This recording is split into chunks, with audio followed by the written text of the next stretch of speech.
Good afternoon, ladies and gentlemen, and today I'm bringing you some Bloodborne boss battles.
So, first boss on the chopping block today is Vicar Amelia, or just a giant deer slash Bambi thing.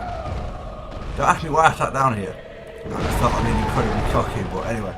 So, Vicar Amelia. I like to sort of think of this boss fight as a much more difficult version of the cleric beast, because although she doesn't have any sort of transformation or form changes, she's just the same as the cleric beast. Stay close to the rear end, stay close to her rear, and just constantly blow her knees and legs out, and you're going to be alright. So as you can see here, I'm using the Kirk hammer with the hunter's pistol, giving it its technical name rather than its actual name. And this is actually my first time I've done this solo. I normally summon for most bosses, just makes it a bit easier, but there's not a lot of strategy involved with Vicar Amelia. There's one sort of side note you may want to consider doing, and that's healing mist, numbing mist. Oh my god, it's too early in the morning to do commentary. Anyway, Vicar Amelia will heal herself rather than, for example, where the cleric beast heals its limbs and not its HP, she does both at the same time, so she can restore her health. So when you see her go into that heal animation, which is generally sort of like the wolf howl with the orange glow, you may want to consider using numbing mist. Now, as you see from the fight, I'm making a lot of poor choices early on in the fight. And then I sort of realised exactly how I've got to fight her. So if you take a notice here, and you'll have seen it from the earlier cutscene, she's holding onto a gold pendant in her left hand, or out of her. Now this is actually very important for this fight, because it means that it's the one arm she will not use to fight with. As you saw there, I stunned her and I stunned her again, because you can blow out each of her limbs. That's just saying, so if you use like the Kirk hammer or Ludwig's great holy sword, or whatever it's called, you've got a long and quite high arc sweep. So that means that you can't actually hit those limbs. But anyway, back to the initial point. She will not use her left hand to strike at you. So most of her swipes will most of the time come from her right. I think she does use her left hand, very like she did there.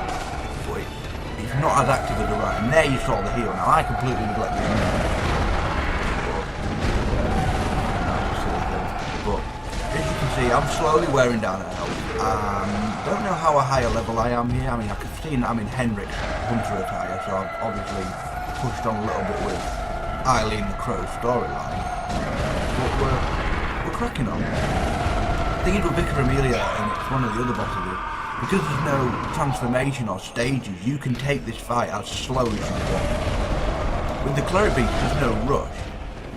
Obviously, it does enrage a little bit further down the line, but as you can see here, I'm not rushing this fight, I'm taking it slowly, I'm just trying to survive. Most people try and go into these fights trying to rush the bosses down, but you can't do that. And in some bosses that is probably the best way to do, but as you can see here, it's not a lot really to talk about when all I'm doing is just trying to stay out of the way. Compared to the next fight which I'm going to bring you, which is Hemwick. There's a lot more rolling on in that fight.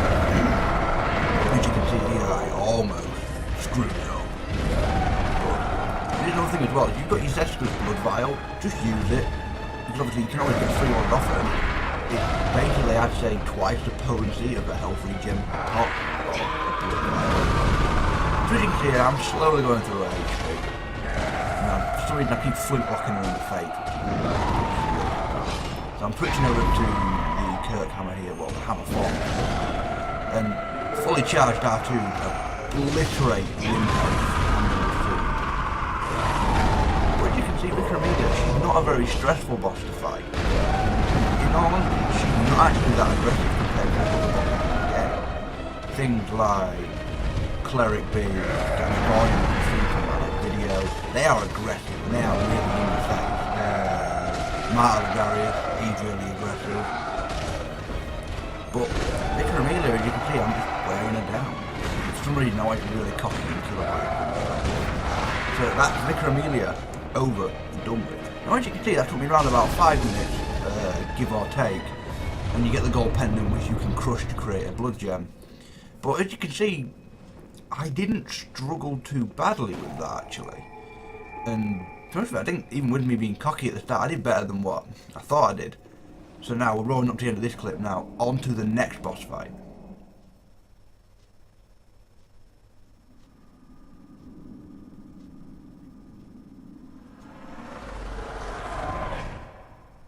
And with the magic of editing, I'm suddenly in Carnal Lane. Now for this boss fight I do summon Hamsty. At whatever point hamsters became competent enough to use controllers, I don't know. But the reason being is, even though this boss fight is very easy to solo, having 2 people makes this fight trivial. Because the Witch of Hemwick isn't actually, I suppose I'll talk you through it as the boss goes on, because it's a little bit easier to describe. So you're going to come into the arena as you see here. Now the HP bar is going to pop up and you're going to see this summon. Now you're going to think, well, is this the boss? I mean, when I first came in I thought that was the boss and I was a little bit unimpressed. But here's the thing, that's not the boss. Hemsty actually is beating me to it here, and what the boss actually is a sort of crouched over old woman covered in eyeballs, and she just walks around the arena invisible, as you see there spawning to the left. Now, here's the second part. She summons those sort of like sickle wielding Cthulhu things, I don't know. But there's also another stage to this fight in that there's not actually just one Witch of Hemwick. Although you can only see one health bar, there is actually a health bar above that. There is another one. I'm not sure if she spawned at the start or if she spawned at a certain health degree. But she's also wandering around the arena, so eventually what will happen is, you may see it here in the clip, we find a witch, but as we're damaging her, we're not taking anything off her. That one was actually the original witch. So as you see, a lot of this fight is actually this, and with 2 people you can completely overwhelm this fight. As you can see, we've got nothing in the boss arena to deal with, and the moment she shows up to summon, we're going to know exactly where she is. Ta-da, here she is again. Easy. So when the second witch shows up, which is generally around the time that you get one witch to a third of her HP, they start catching spells. Now they've got basically 2 that I can remember off the top of my head, and one of them is the binding that you see there's the other witch. As you notice, if I attack this witch, no damage is done to the initial health bar. That's the second witch. And she herself summons the, well, but back onto the original thing. They have 2 spells. Basically one of them is quite a hard AoE, which I find it will wound you. That thing will take you down to a very slither of health if you're not out with a 10k. And the second one is a binding spell, a bit like what the octopus face women do around Central Yarnum. And she'll go in for a cannon animation until they claw your eye down. Now here you can see the other health bar popped up. Now onto the final segment of this fight. You have to be very careful in how you take them out. It's a little bit like if you're going from Dark Souls 2, Throne Watcher and Throne Defender, and there I got binded. You have to take them out at the same time, or else what we're going to do is we're going to revive them. I think in this video clip we're going to see the revival mechanic showcase, because we just don't get through the witch, the second witch, quick enough. Now, the thing I probably didn't do in this fight is if you do this solo, you can actually backstab the witches. But I didn't bother. So, as you can see, the second witch, well, the original witch, has now been revived. Suddenly, we've got another boss fight to deal with, and we've not got the time to deal with it. So, we've kind of got to pull our props up a little bit here. But I think I've basically covered everything on the video. This unlocks the cowl rune, Etcher, Endure, and River, I don't know.